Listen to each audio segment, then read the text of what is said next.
नमस्कार प्रणाम, कैसे हैं दोस्तों। अभी आप भोजपुरी रफ्तार न्यूज़ चैनल को देख रहे हो। यदि इस चैनल को आपने सब्सक्राइब नहीं किया है तो हमारे इस चैनल को सब्सक्राइब करें, लाइक करें और शेयर करना ना भूलें। आज जेल हुई काल बेल हुई, परसों से हुए खेल हुई, ये गाना जो है पूरी तरह से वायरल हो चुका है। इस गाने को जिस प्रकार दर्शकों का प्यार और सपोर्ट मिल रहा है, बहुत ज़्यादा खुशी हो रहा है, क्योंकि दर्शकों ने आज साबित कर दिया कि अच्छे गीत भी भोजपुरी में बज सकते हैं। आप सबको बता दूं कि इस गाने को 10 लाख लोगों ने देखा है और अपना प्यार और सपोर्ट दिया है। इस गाने के जो गीतकार हैं मंजी मित जी हैं और संगीतकार जो हैं आशीष वर्मा जी हैं। ये गाना रिद्धि म्यूजिक वर्ल्ड के ऑफिशियल चैनल से रिलीज़ किया गया था, जिसका ऑडियो रिलीज़ किया गया था। लेकिन अपडेट मैं आप सबको ये देना चाहता हूँ कि इस गाने का जो वीडियो है वह वर्ल्ड वाइड रिकॉर्ड के ऑफिशियल चैनल से रिलीज़ किया जाएगा।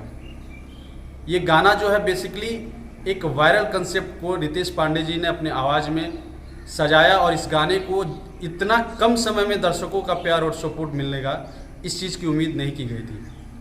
ये गाना जो है आज पूरी तरह से 1 मिलियन हो चुका है, यानी कि 10 लाख लोगों का प्यार और सपोर्ट मिला है, आशीर्वाद मिला है इस गाने को। ये गाना जो है बेसिकली रत्नाकर सर यानी कि वर्ल्ड वाइड रिकॉर्ड के जो ऑनर हैं, जो प्रोड्यूसर हैं, उनके देख रेख में इस गाने की शूटिंग को पूरी की गई है। ये गाना जो है बेसिकली एक अलग कंसेप्ट के साथ रत्नाकर सर इसको अपने चैनल के माध्यम से यानी कि वर्ल्ड वाइड रिकॉर्ड कंपनी के माध्यम से इस गाने के वीडियो को रिलीज़ किया जाएगा। और इस गाने में बहुत बड़ा बजट, यानी कि अब तक भोजपुरी इंडस्ट्रीज में इतने बड़े बजट के साथ किसी ने एल्बम नहीं बनाया है, जो कि इस बार रितेश पांडे जी आप सबों के बीच इस एल्बम के माध्यम से एक अलग कंसेप्ट के साथ, एक अलग फ्लेवर के साथ आप सबों के बीच